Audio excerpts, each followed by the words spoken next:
see that? I did. That's our minds working. Okay. Thank you, Alan. You've led very well into mine. I did notice at the beginning that you said you had young people from the industry, but I think I fall in the extreme of that. I'm very old and have been working in the industry for a very long time. I've prepared quite a few slides, and there's a lot of information on these slides. I'm not going to read them to you and insult your intelligence. They're there for reference if you need to make notes, or you can have a copy afterwards. They're basically reference points so that I can waffle on and you can read if you get bored listening to my voice. My students have already learned this skill. So basically I'm going to talk to you about the legacy of mega sporting events. Now, when we describe a mega sporting event, and I'm going to have to keep looking back over here because because I have to link to my YouTube bits, that's why. So I apologise from the start, but I do have a loud voice, and so you should be able to hear what I'm saying. We're talking about events that have a global recognition, okay? And I'm very fortunate that I have worked for the IOC, for FIFA, and for UEFA, and for Special Olympics for the past 20-odd years. So I have first-hand experience of all of these organisations, except Rio 2016, which I took early retirement from FIFA and decided not to go to Rio, which I believe was a choice that I made a few years ago and was a good choice. So basically, we're going to talk about how mega events, and I think by starting with a definition will help us.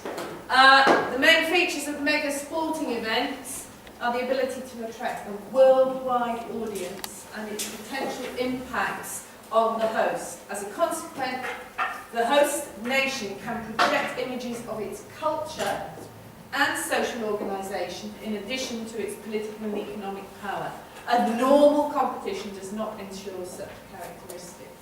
Jacques Rod said that he felt that the cultural impact of the Olympics was as important as the medals that the athletes left with, or the memories for those that didn't win medals. So, we know that it's about globalisation, but the question that I wanted to pose today, and for you to think about, was, does the legacy of a mega sporting event only provide a sporting legacy, or should it provide social and economic event? Should it provide social and economic events to the host city, region, and nation? As Alan rightly said, we are now at the stage where we start to measure the socio-economic impacts of events. And so, from a tourism point of view and from a cultural point of view, I think it's very important that sporting events are not standalone, jocks-only sporting events. They have to give back to the society that they impose on.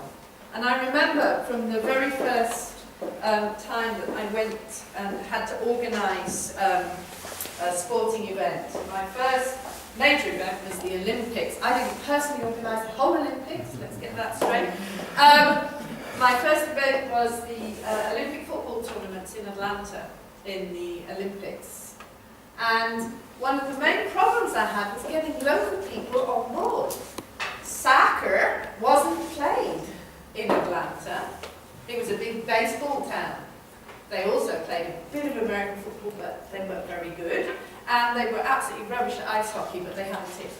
So there wasn't very much influence in football, or soccer as it was called in the States, in Atlanta. So getting people on board with the idea of Olympic football tournaments was not very good, until I mentioned that there was a women's Olympic football tournament. And as you probably don't know, because it was so long ago, the US women's team at the time were the team. They were the Brazil of women's football, if you like.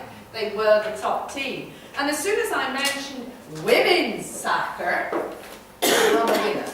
And we got a buy-in from the local community and the local schools and everybody else. So you really have to find a point at which you can reference the local community if you want to get a buy-in.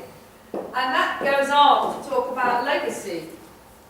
Because, as I said, Jacques Rod defines legacy as an event which can be used to capture the world and tell them about your place. I'm sure that many of you didn't know until last week that Sochi was actually a summer resort with palm trees and beaches and beautiful landscapes and mountains in the background.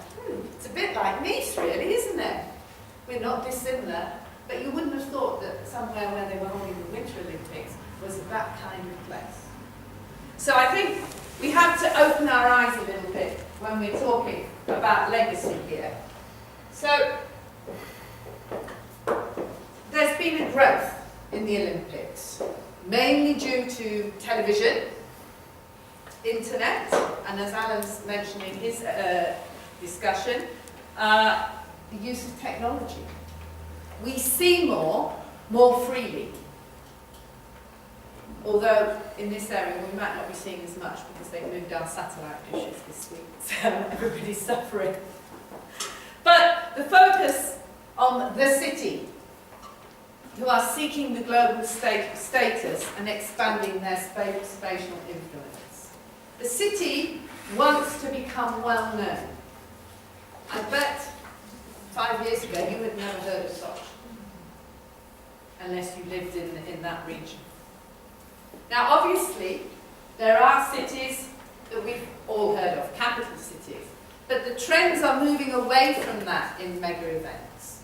The trends are moving to cities that we haven't necessarily heard of, and they're using these mega events to launch themselves into sports events in particular. Mega events give planners the opportunity to redesign their cityscape. They redesign urban areas. They redesign the image. And that's what I'm going to concentrate on a little bit now. One of the problems, and the IFC have identified this, is that the bid book, the book that or the paperwork if you like, that the prospective host cities are submitting are far too overstated on their legacy claims. And they understate the operational and infrastructural costs. How many times have we read they're over budget? They're over budget in Brazil, they were over budget in London, they were over budget in Sochi. Every time we read about an event, it's over budget. Now that must be a generic problem with the planners then, mustn't it? Or is it just force and circumstance? But the problem is that we have to regulate this. Otherwise we exclude people from bidding because they're going to say, okay, well it's going to cost us 10 billion, but it's really going to cost us 20 billion, so we can't really afford it. So London will be the first city to have undergone the full OGI study, because it was only introduced 12 years ago. Now the Olympic cycle is 9 years. The full Olympic cycle is 9 years. So from bid stage to post games is a 9-year cycle. And that 9-year cycle has many elements in it. But there are phases of the OGI that have to be undergone. And it's basically form filling in. It's like when you apply for a grant. You have to fill in lots of forms and recognitions, and you have to do lots of testing, and you have to do lots of quantifying of how the progress is going. But the most important phase that we're really interested in is phase 4, or stage 4, which is the post-games, and we're measuring the legacies. There's another tool that's been introduced, which is the BS 8901. BS stands for British Standard.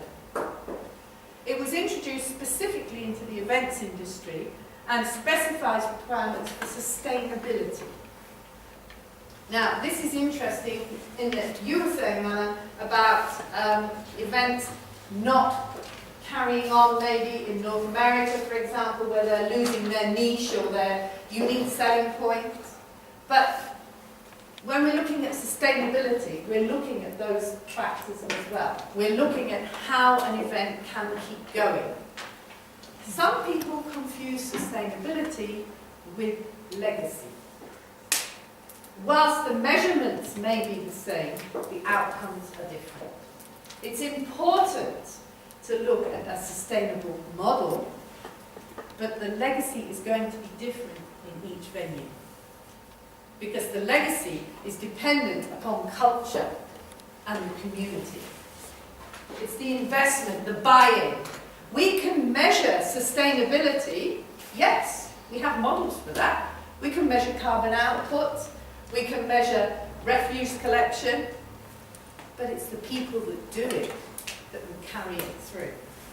So we can't measure legacy as easily. We can use as a benchmark sustainability. And so the BS 8901 gives us that, in that we can say, okay, we're carbon offsetting, this is a neutral venue, we have not spent money, or we have not burnt more energy, we are very good. But have we left a legacy? I don't know. This is something we need to measure. So, as I said, the OGI is a study period of 9 years, and the legacy is evaluated in phase 4. That's 2 years after the Games. 2 years after the Games. What about 10 years after the Games? What about 15 years after the Games? Well, we don't look at those, do we? We have horror stories from the past. We also have some success stories, and I'm going to look at those shortly. But one of the most important things is that we are starting to be accountable in events. We are starting to think of the impacts that we are having. Impact studies that I hear that our students from Bournemouth are going to be talking about, that's why I was very excited, are looking at not just socio-economic impacts, which are easier to measure. It's easier to look at a balance sheet and say, yes, this made a profit, yes, this made a loss, yes, this broke even. We're not really just looking at that anymore. There are 7 or 8 different impacts to look at nowadays. So, the criticism of OGI is that the focus is on the tangible, the easily measurable. And I'm going to be looking at tangible and intangible in a minute. In fact, I'm going to ask Jonathan Edwards, he's not coming to the room, he's on video, to explain that to you. But it's the failure to examine issues relating to the governance structures and the differential impacts on the local community. So we're going to look now, this is where I get worried, because I don't know if it's going to work, because we've had some problems. So, tangible legacy. The tangible legacy, very simple to understand, because it's something we can measure. It's something we can see, it's something we can ask a questionnaire about, it's something we can demand of other people to give us input. We can see new and upgraded sporting facilities all over the place. We can see improved transport infrastructure. The whole of East London is now open with a good network of transport. Well, maybe not this week with the strikes, but generally speaking, it's good. We can see upgrading of what was a brownfield site with East London from the Olympics. We can see rehabilitation and regeneration, but we have negative aspects of that as well. We see telecommunications and infrastructure improvements. So the tangible is easy. Let's keep your fingers crossed now, because you won't have to listen to me if this works.